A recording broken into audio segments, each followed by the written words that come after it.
আমার ক্লাসে সবাইকে স্বাগত। আশা করি তোমরা সকলে খুব ভালো আছো। আজ আমরা ক্লাস 4 এর বাটারফ্লাইয়ের অ্যাক্টিভিটি 2 অর্থাৎ পেজ নাম্বার 2 এর যে কাজগুলো আছে সেই কাজগুলো করব। তো এখানে দেখো প্রথমেই বলা হয়েছে look at the pictures of the insects. Insect মানে কি? পতঙ্গ।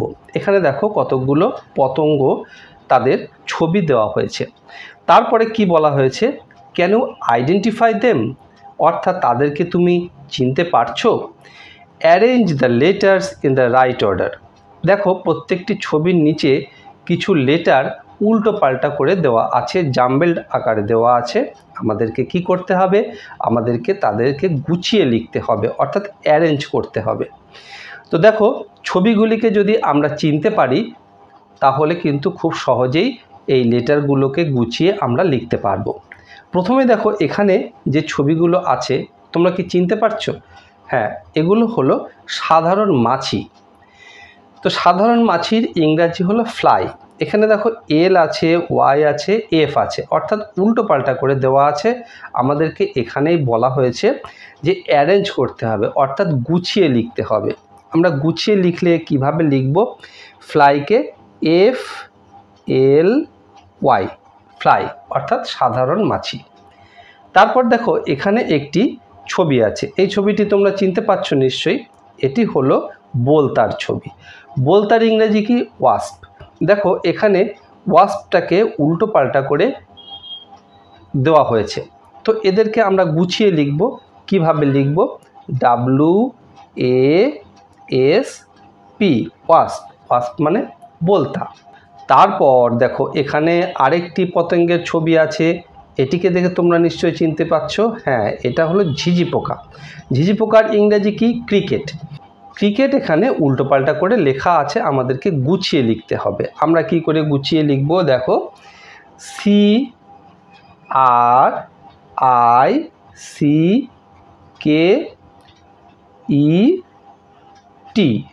ক্রিকেট। এইভাবে কিন্তু আমরা এই শব্দটিকে গুছিয়ে লিখলাম। আর হয়ে গেল কি? এটা হয়ে গেল ঝিঝি পোকা। ক্রিকেট মানে ঝিঝি পোকা।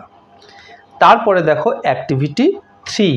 অ্যাক্টিভিটি 3তে বলা হয়েছে match the following animals with the sounds they make. Following animal, এখানে কিছু প্রাণীর নাম দেওয়া হয়েছে। তো সেই প্রাণীগুলো কিভাবে ডাকে, অর্থাৎ তাদের ডাককে ইংরেজিতে কি বলে সেগুলো ডান দিকে দেওয়া হয়েছে। এখানে দেখো সাউন্ডস, সাউন্ডস এর নিচে প্রাণীগুলো কিভাবে ডাকে, অর্থাৎ তাদের ডাককে ইংরেজিতে কি বলে সেইগুলো দেওয়া হয়েছে। তো আমাদেরকে কি করতে হবে? ম্যাচ করতে হবে। এর আগে আমরা অ্যাক্টিভিটি 1-এ কিন্তু ম্যাচ করেছি, অর্থাৎ তীর চিহ্ন দিয়ে এগুলিকে মিল করতে হবে। যারা অ্যাক্টিভিটি 1টি দেখোনি সেই ভিডিওটি তোমরা কিন্তু দেখে নিতে পারো। তো প্রথমে আমাদের কি করতে হবে? প্রথমে আমাদেরকে শব্দগুলোর মানে জানতে হবে। শব্দগুলোর মানে যদি আমরা না জানি তাহলে কিন্তু আমরা মিল করতে পারবো না। তো প্রথমে দেখো খুব সহজ, কাউ আছে, কাউজ মানে গরু। তারপরে শিপ, শিপ মানে কি? ভেড়া। তারপরে আছে হর্সেস, হর্সেস মানে ঘোড়া। তারপরে স্নেকস মানে সাপ। তারপরে টাইগার্স অর্থাৎ বাঘ।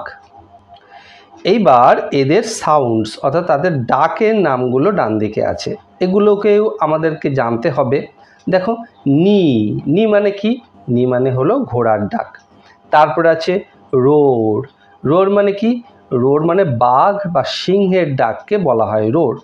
তারপরে আছে ব্লিট, ব্লিট মানে কি? ভেড়ার ডাক। তারপরে আছে মু, মু মানে কি?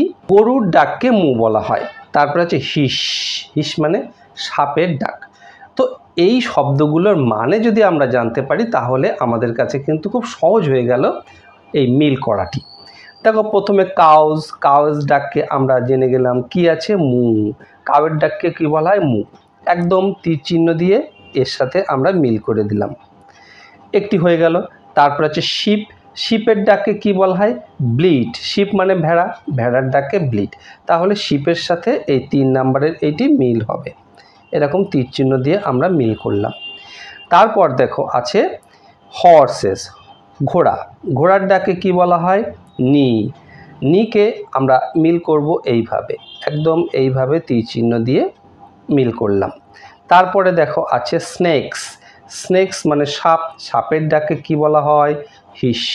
একদম এইভাবে এর সাথে ডি দাগের সাথে 5 দাগের মিল করে দিলাম। এবার আছে টাইগার্স অর্থাৎ বাঘ, বাঘের ডাককে কি বলা হয়? রোর।